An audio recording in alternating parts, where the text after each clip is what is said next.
Hi friends, எல்லோரும் எப்படி இருக்கீங்க?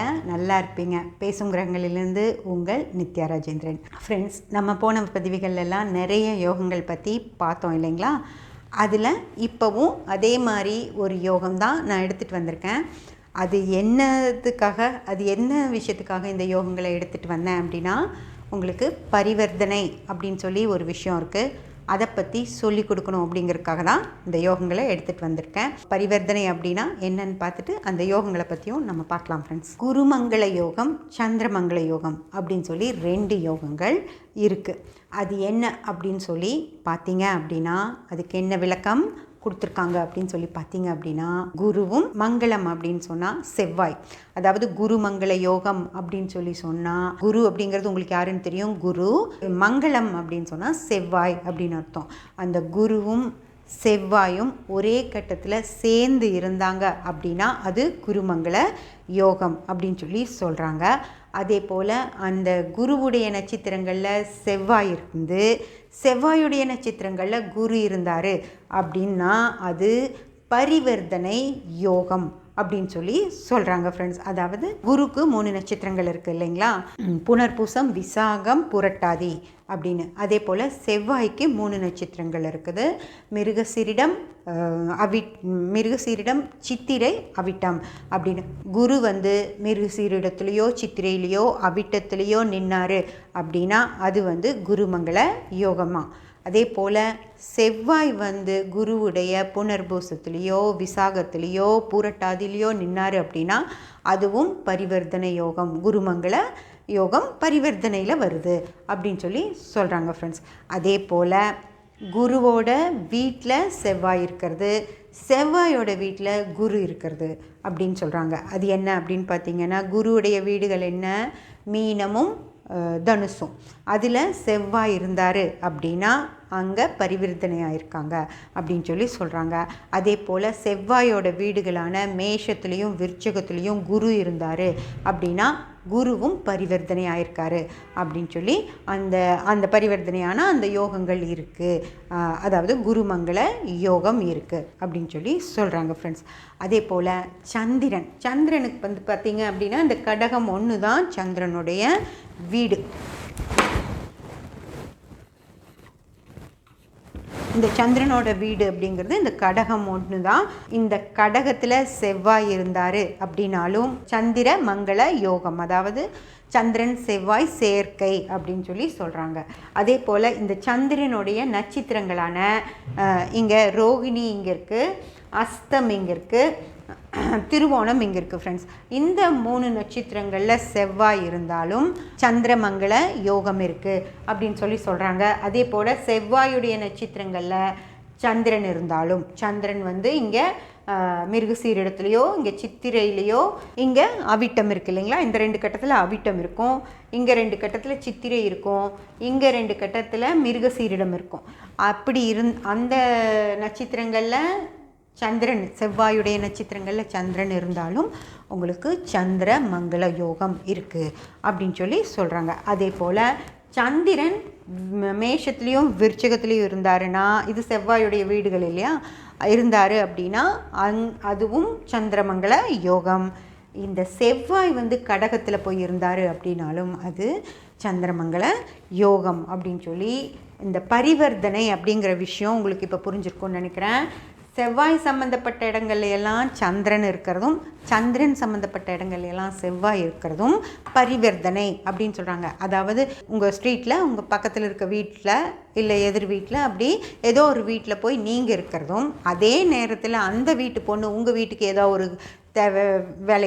ஒரு தேவைக்காக வர்றாங்க அப்படின்னா அந்த பொண்ணு வருவாங்க நீங்கள் வர்றதுக்கு பதிலாக. அப்போது உங்கள் வீட்டில் அந்த பொண்ணு வந்திருப்பாங்க, அவங்க வீட்டில் நீங்கள் போய் பேசிட்டு உட்காந்துருப்பீங்க. அப்போ இந்த வீட்டு பொண்ணு அங்கே இருக்காங்க, அந்த வீட்டு பொண்ணு இங்கே இருக்காங்க அப்படின்னா இதுதான் பரிவர்த்தனை யோகம் அப்படின்னு சொல்லி சொல்கிறாங்க. இதுகெல்லாம் இந்த பேர்களையெல்லாம் பார்த்து நீங்கள் ஒன்றும் பயந்தெல்லாம் போயிடாதீங்க, இதெல்லாம் ஜோதிட மொழி. ஓகேங்களா? இவ்வளோதான் ஃப்ரெண்ட்ஸ். இது சந்திரமங்கள யோகத்தை பற்றி நான் சொல்லிட்டேன், குருமங்கள யோகத்தை பற்றியும் நான் சொல்லிட்டேன். ஆனால் இதெல்லாம் யோகம் அப்படின்னு சொல்கிறதுக்கெல்லாம் இதில் ஒன்றுமே இல்லை. செவ்வாய் சந்திரன் நட்சத்திரங்களில் இருக்கிறது கூட நமக்கு வேலை செய்யும். ஆனால் ஒரு கட்டத்தில் சேர்ந்து இருக்கிறதோ இல்லை அவரோட கட்டத்தில் இவர் இருக்கார், இவரோட கட்டத்தில் அவர் இருக்கார் அப்படின்னு சொல்கிறதுலாம் மிகப்பெரிய பலன்களோ அல்லது அதிர்ஷ்டங்களோ அப்படியெல்லாம் இருக்கிற மாதிரி எதுவும் இல்லை. நட்சத்திரங்களில் இருந்தால் கூட அது எந்த பாவங்களுக்கு வருதோ அதை பொறுத்து உங்களுடைய பலன்கள் வேறுபடும்.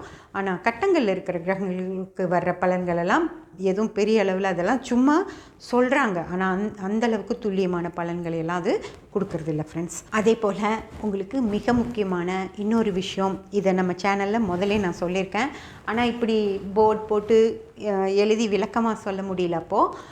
அப்போ சும்மா இப்படி பேசுகிறப்பவே சொல்லியிருக்கேன். அது உங்களுக்கு எந்த அளவுக்கு புரிஞ்சதுன்னு தெரியல. அதே தான் இப்போவும் திரும்பவும் சொல்கிறேன். புதாத்திய யோகம் அப்படின்னு சொல்லி ஒரு யோகம் இருக்குது ஃப்ரெண்ட்ஸ். அதை பற்றி தான் நான் இப்போ பேசியிருந்தேன். இப்போது அது என்ன அப்படின்னு சொல்லி நம்ம பார்க்கலாம் ஃப்ரெண்ட்ஸ். உங்களுக்கு முக்கூட்டு கிரகங்கள் பற்றி நான் சொல்லியிருக்கேன் இல்லைங்களா? சூரியன், புதன், சுக்கிரன் மூணுமே முக்கூட்டு கிரகங்கள். அதாவது சூரியனை விட்டு 27 டிகிரி தள்ளி தான் புதன் இருக்கும். அதே போல் சூரியனை விட்டு 47 டிகிரி தள்ளி சுக்கிரன் இருக்கும் ஃப்ரெண்ட்ஸ். அதாவது உங்களுக்கு தெரியும், நம்ம சோலார் சிஸ்டத்தில் வந்து சூரியன் இங்கே சென்டரில் இருக்குது. சூரியனுடைய முதல் ஆர்பிட்டில் சுற்றி வர்ற கிரகம் புதன். இந்த 2வது ஆர்பிட்டில் சுற்றி வர்ற கிரகம் சுக்கிரன். உங்களுக்கு எல்லாத்துக்குமே தெரியும் அது. இப்போது இந்த சூரியனை விட்டு இந்த புதனால் 27 டிகிரி தாண்டி போக முடியாது. ஓகேங்களா? அதே போல் இந்த சுக்கிரனால் 47 டிகிரி தாண்டி சுக்கிரனாலையும் போக முடியாது. அதனால் இந்த 2 கிரகங்களும் சூரியன் கோடையே தான் சுற்றி வந்துக்கிட்டு இருக்கோம். அதனால் இதுக்கு பேர் வந்து முக்கூட்டு கிரகங்கள் அப்படின்னு சொல்லுவாங்க. ஒரு ஜாதகத்தில் வந்து சூரியன் இந்த கட்டத்தில் இருக்கார் அப்படின்னு வச்சுக்கோங்களேன். சூரியன் இங்கே இருந்தார் அப்படின்னா சுக்கிரனும் இங்கே கூடவே இருக்கும், புதனும் இங்கே கூடவே இருக்கும் ஃப்ரெண்ட்ஸ். அதாவது சூரியன் இந்த கட்டத்தில் இருக்கார் அப்படின்னா சுக்கிரனும் புதனும் கூடவே தான் இருக்கும். இந்த ஒரு கட்டத்தில் கூடவே இருக்கும். அப்படி இல்லை அப்படின்னா இந்த ஒரு கட்டம் தாண்டி சூரியன் இங்கே இருக்கார் அப்படின்னா புதன் இங்கே போகும் அல்லது இங்கே போகும். அதாவது சூரியன் இங்கே இருந்தால் புதன் கூடவே இருக்கும், இல்லைன்னா ஒரு கட்டம் தள்ளி இருக்கும், இல்லைன்னா இந்த பக்கம் ஒரு கட்டம் தள்ளி இருக்கும். 27 டிகிரி தான் சூரியனை விட்டு புதனால் நகர முடியும். அதனால் இந்த டிஸ்டன்ஸ் தாண்டி புதனால் எங்கேயுமே போகவே முடியாது ஃப்ரெண்ட்ஸ். ஓகேங்களா? இது ஒன்று. அதே போல் சுக்கிரனுக்கு 47 டிகிரி இருக்கிறதுனால சுக்கிரன் இங்கே இருக்கும் அல்லது இங்கே இருக்கும் அல்லது இங்கே இருக்கும். ஓகேங்களா? அதே போல் இந்த பக்கம் பார்த்திங்கன்னா இங்கே இருக்குது, அடுத்து இங்கே இருக்கும் அல்லது இங்கே இருக்கும். இந்த 5 கட்டத்தை தாண்டி சூரியனுக்கு முன்னாடி 2 கட்டம் இல்லது சூரியன் கூடையே இருக்கும் அல்லது சூரியனை விட்டு 2 கட்டம் தாண்டி இருக்கும். அதுக்கு மேலே சுக்கிரன் எங்கேயுமே போக முடியாது. இப்போ சூரியன் இங்கே இருக்குங்கிறக்காக சுக்கிரன் இங்கே இருக்கணும், புதன் இங்கே இருக்கணும் அப்படின்லாம் இருந்துச்சு ஒரு ஜாதகத்தில். அப்படி இருந்தது அப்படின்னா அந்த ஜாதகம் தான் தப்போ தவிர அந்த கிரகங்கள் அப்படி தள்ளி போகாது. ஓகேங்களா? இதை வந்து நான் உங்களுக்கு முதலே சொல்லியிருக்கேன் அந்த பதிவில், அதையும் போய் பாருங்கள்.